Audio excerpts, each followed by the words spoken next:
Hello, and today I will be presenting Juliet Capulet in a form of a character profile. Today I'll be talking about who is Juliet, her themes, important an important scene which is significant to her character, and a brief explanation about her purpose and a bit of Shakespeare's intentions/context. So, first of all, who is Juliet? Juliet Capulet is a very innocent yet sophisticated girl who soon grows up to be a very mature and independent woman as she meets Romeo, the love of her life. As Juliet is a girl from a very rich and aristocratic family, she is quite restricted with the social knowledge and life outside her gates as she has been kept and protected by her father, Lord Capulet. By this, the audience can infer that Juliet did not have much connections, such as friends or anyone to rely on, except the nurse, who Juliet later detaches herself from as soon as the nurse discourages her eternal life with Romeo. This would explain why and how she is very devoted and committed to Romeo, as she has never had anyone to depend on throughout her youthful years. Moreover, it is clear that Juliet is quite inexperienced with the themes of love, as she dedicates her whole life to it. And knowing that both Lord and Lady Capulet's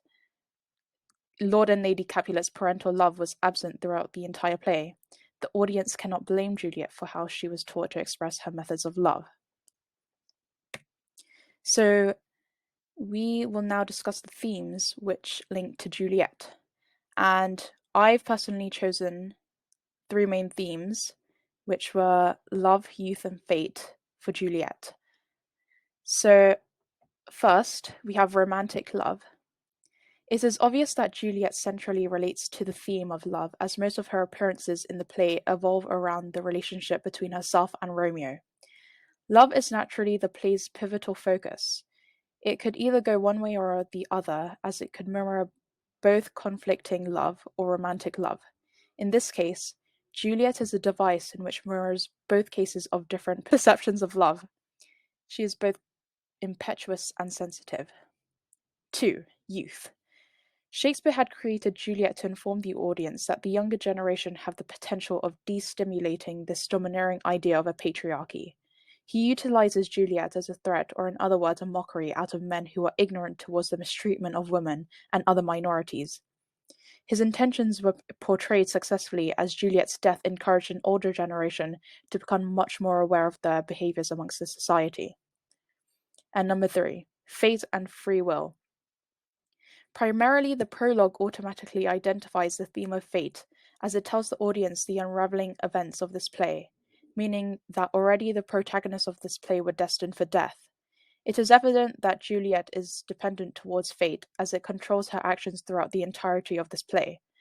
Although there is an immense level of destiny involved in Juliet's relationships, she consciously makes decisions which contribute to her tragedy.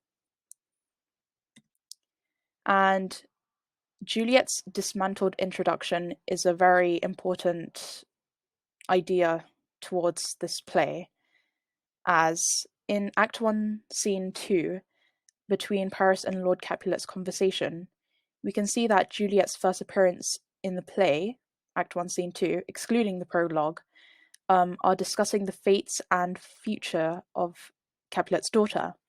However, the most preposterous idea is that Juliet does not in fact enter the stage, but rather is spoken about. This idea instigates a chain of discussions about why Juliet has yet to enter the stage. The reason for this was to demonstrate that Juliet is a commodity, meaning that it did not matter at all whether Juliet or women in general were spoken about freely, and moreover deciding their future for themselves. It almost dehumanizes women, as they were portrayed as objects or treasures rather than beings. Shakespeare did this to exhibit the constraints of women and the choices they were allowed to make, which had been demonstrated as a mockery out of men. And in Act 1, Scene 2, Capulet says, "Ere we may think her ripe to be a bride." Here we can see that Juliet's introduction has been disfigured by already the role of women at the time, to reproduce, and a woman's purpose in Elizabethan era, to instigate marriage and primarily for childbirths. And finally, Juliet's purpose.